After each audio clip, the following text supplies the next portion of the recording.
Salut les amis et bienvenue pour un nouvel épisode de Bikers on Air, l'épisode du mois de novembre. Alors avant de commencer cet épisode, déjà on va faire une petite annonce.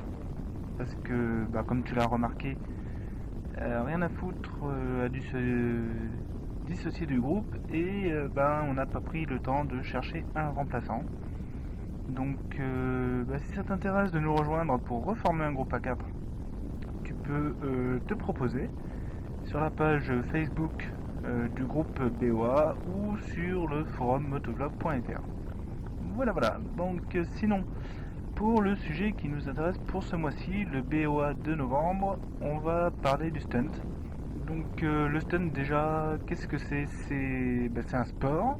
Donc c'est un sport qui n'est pas encore reconnu. Par exemple dans les compètes et si je dis pas de bêtises, les professionnels se battent pour que ce soit reconnu comme sport pour les X Games.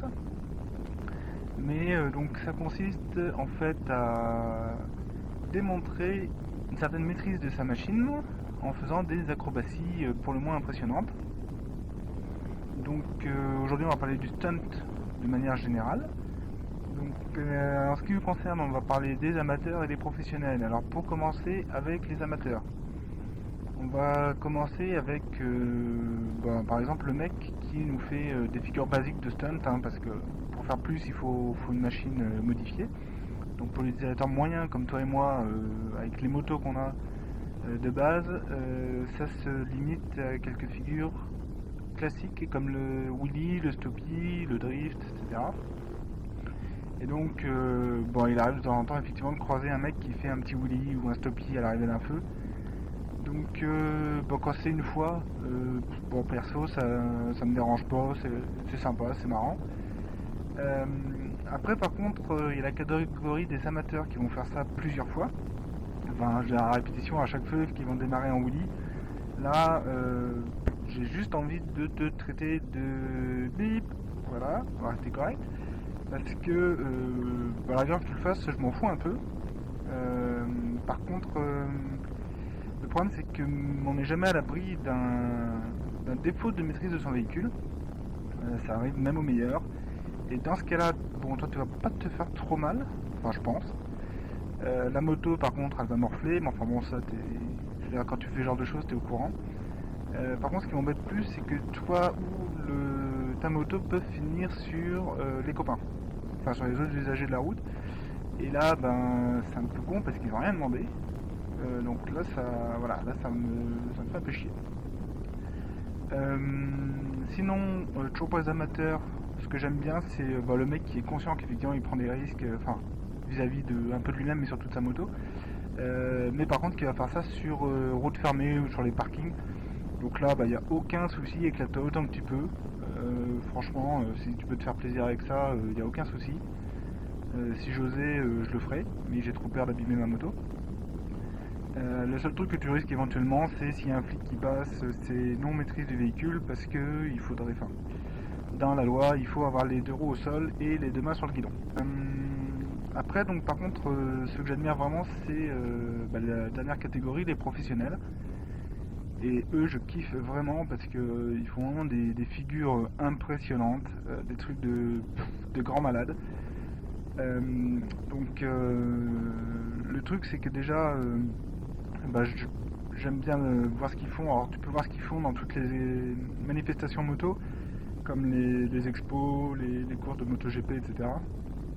Et donc ce qui est impressionnant, c'est justement donc les figures qu'ils réalisent.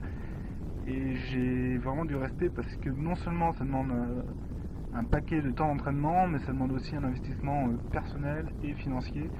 Parce que faut modifier les motos de A à Z et là franchement respect. Et donc ce qui est bien avec les professionnels aussi, c'est que vu que justement comme le nom l'indique, c'est réalisé par des professionnels et donc c'est un sport qui est encadré. Donc les gens ils vont équiper et ils font ça sur des lieux sécurisés. Donc il n'y a aucun risque, le risque pour eux est très limité. Les motos elles sont faites pour, donc après même eux sont pas à l'abri de se viander, mais voilà. Et après donc tu mets personne en danger et ça c'est cool. Donc voilà pour notre avis hyper large sur le stunt. On va laisser la parole aux copains et on te dit au mois prochain, sauf si on a la flemme vu que c'est quand même décembre, donc le mois de Noël. Donc on n'a pas encore décidé si on ferait un nouveau BOA ou pas, donc au pire à l'année prochaine. Et je te souhaite déjà une bonne année et de joyeuses fêtes de fin d'année. Voilà, et ben sur ce, la parole au suivant. À plus.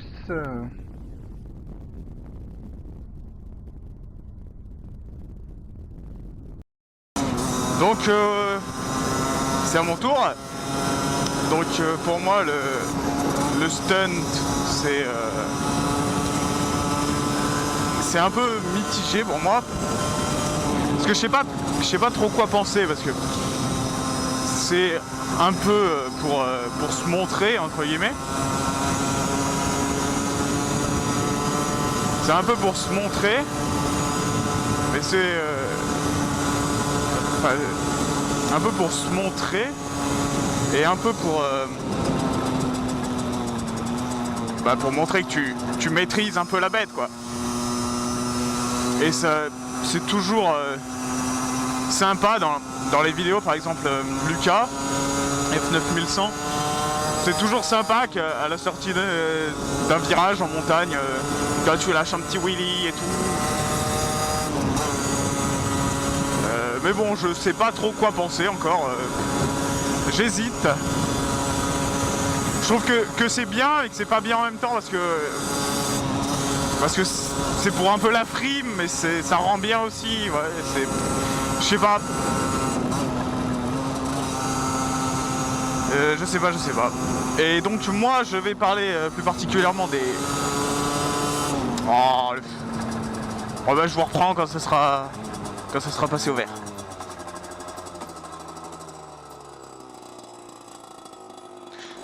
Bon, c'est passé au vert 2 secondes après. Du coup, je vais plus particulièrement parler des 50 qui le font. Je dis pas que tout le monde est, par exemple, un frimeur, un kéké. Mais quand tu fais ça, comme dans mon OQ, mon OQ 14, je crois, quand tu fais ça à la sortie d'un feu rouge, quand tu fais ça à la sortie d'un feu rouge, c'est pas pour faire beau, quoi. C'est plutôt pour frimer, surtout avec un scooter, quoi. Avec une supermoto ou une grosse moto, je veux bien. Ça rend mieux, mais avec un scooter, quoi, voilà, quoi. C'est pas top. Bah après, c'est que mon avis, hein. Je dis pas que tout le monde partage cet avis-là, mais bon. Déjà qu'on est débridé, qu'on n'a pas le droit, bah alors si on commence à faire les cons, on est mal parti, hein.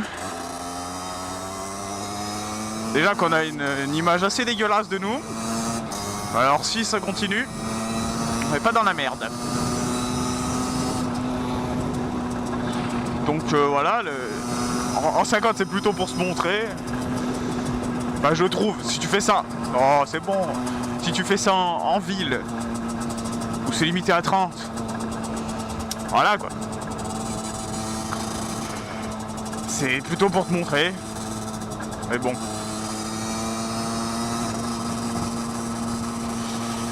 Après, il y a...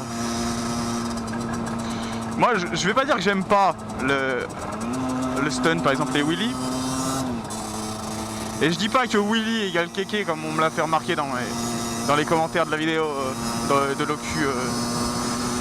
de l'OQ 14, mais... Parce que je vais pas dire que j'aime ça, mais je trouve ça quand même... bah si, j'aime un peu ça, mais je trouve ça quand même comme une classe, quoi. Comme je l'ai dit, Lucas, quand tu fais ça en sortie de virage, tu vois, ça donne un peu de mouvement. Bah, je sais pas. Comme aux courses de super motard, quoi. Tu sors d'un virage en épingle et allez, tu lèves et tout. Mais faire ça en ville, je trouve quand même ça assez con. Parce qu'en ville, il y a beaucoup de gens. Il y a beaucoup de gens. Ça peut être dangereux pour vous déjà et pour les autres. Du coup, voilà, dangereux déjà. Qu'est-ce que tu nous fais, pauvre con?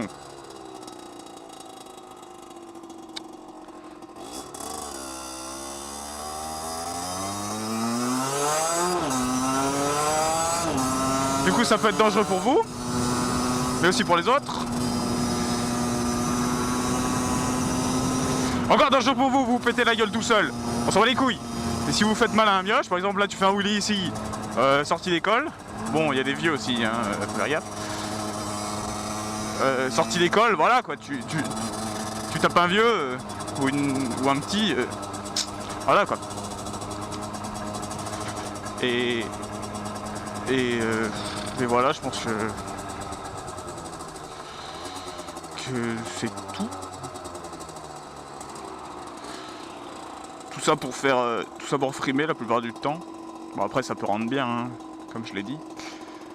Mais bon, essayez de faire ça en route fermée quoi, pour éviter de faire mal, enfin de blesser des personnes. Bon, je dis pas que ça blesse. Tu fais un wheelie, ça blesse quoi. Oh, le chien. Je dis pas que tu fais un wheelie, ça blesse. Mais on sait jamais, il peut toujours arriver quelque chose d'imprévu. Du coup, faites ça sur route fermée. Ou alors sur route, mais faites gaffe quoi. Faites gaffe à vous et faites gaffe aux autres. Bon ben voilà, moi j'ai fini. Je vais au lycée, je vais travailler. On est content. Moi je vous dis à la prochaine. Et voilà. Allez, salut! Et salut les copains, on se retrouve pour le BOA de ce mois-ci sur le stunt. Je pense que mes amis Biker Cowboy et E-Runner vous ont déjà briefé sur ce que c'est que le stunt.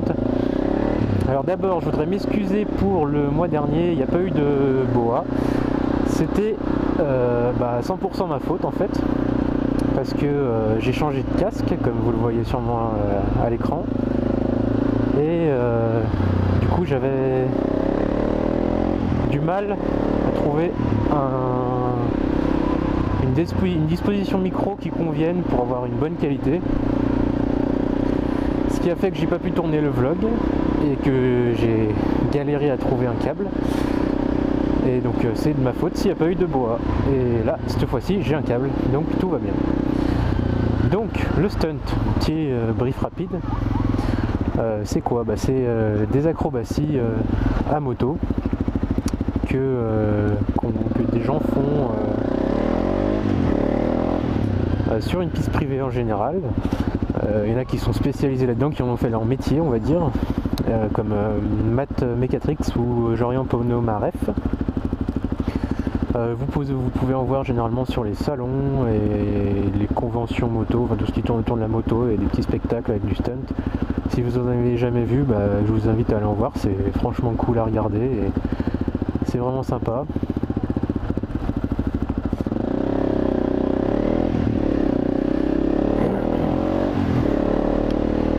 Et donc je pense que Biker Cowboy et E-Runner vous ont sûrement parlé beaucoup du stunt sur piste. Et moi je vais vous en parler pour la partie sur route on va dire. On a tous déjà fait un petit peu le con sur la route, un wheelie, un stoppie, un petit burn comme ça passe tranquille. On frime un peu devant les copains. Et bon, il y en a, ils font ça un peu plus soutenu on va dire. Et donc je vais vous expliquer qu'est-ce que vous risquez quand vous faites ce genre de truc sur la route ouverte. Donc allez go.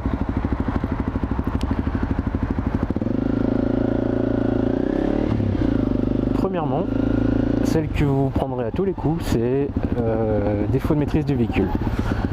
À partir du moment où vous roulez pas tout droit, les deux mains sur le guidon, et qui n'a pas un coup de gaz plus haut que l'autre, vous pouvez vous prendre un PV pour défaut de maîtrise de votre véhicule. Donc c'est une amende de 4ème classe, 90 € minorée ou 135 normal.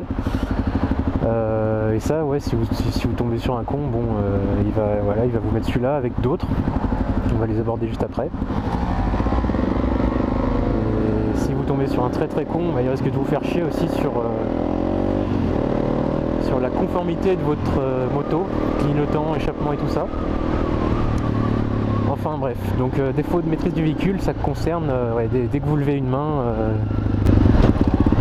un pied ou une roue, vous faites un peu de la merde, volontaire ou pas.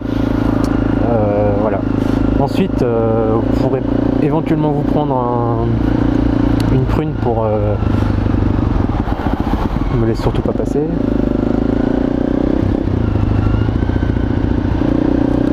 Pour régime moteur inapproprié, je crois, ou excessif, un truc comme ça.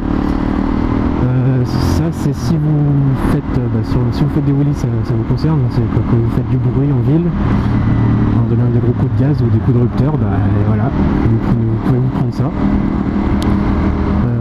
Vous pouvez vous prendre aussi un pavé pour excès de vitesse. Si vous faites un wheelie, forcément vous allez aller un tout petit peu plus vite que la vitesse, j'imagine. Sauf si vous êtes sur une autoroute, à ce moment-là, voilà. Puis voilà. Il y en a une tonne d'autres, ça dépend vraiment du mec sur qui vous tombez. Il pourra vous faire chier jusqu'au bout, il pourra vous en mettre une bonne dizaine à la suite, en cumulant tout ce qui est possible de cumuler, les clignotants, l'échappement. Mais en théorie, vous pouvez refuser le paiement du PV parce que c'est considéré comme un abus à partir du moment où on vous met 50 millions de prunes pour une seule et même action. Vous pouvez contester. Donc si vous voulez faire le con, faire des wheelies et tout ça, bon, ça arrive, faites-le une fois ou deux sur la route, comme ça, sans prendre trop de risques, mais sinon allez sur une piste. Déjà vous serez plus en sécurité, vous ne mettrez personne d'autre en danger. Je sais pas s'il y a maman et ses gosses qui traversent, et pouf, plus de maman, plus de gosses. Donc si vous voulez vraiment, en plus sur une piste, vous pourrez vraiment vous entraîner à ça, et puis vous serez plus à l'aise. Donc franchement, si vous voulez faire ça, allez sur une piste. Et en plus, quand on voit ce que les pros font sur piste, ça donne envie d'en faire aussi. Et sur ce, je vous dis à bientôt. Je vous laisse commenter les vidéos, 2 ou 3 comme d'habitude, donnez vos avis, vos opinions. On n'a pas tous la même opinion, alors ça vaut le coup de le partager. Je vous dis sur ce à la prochaine pour un nouveau Biker On Air. Allez, ciao.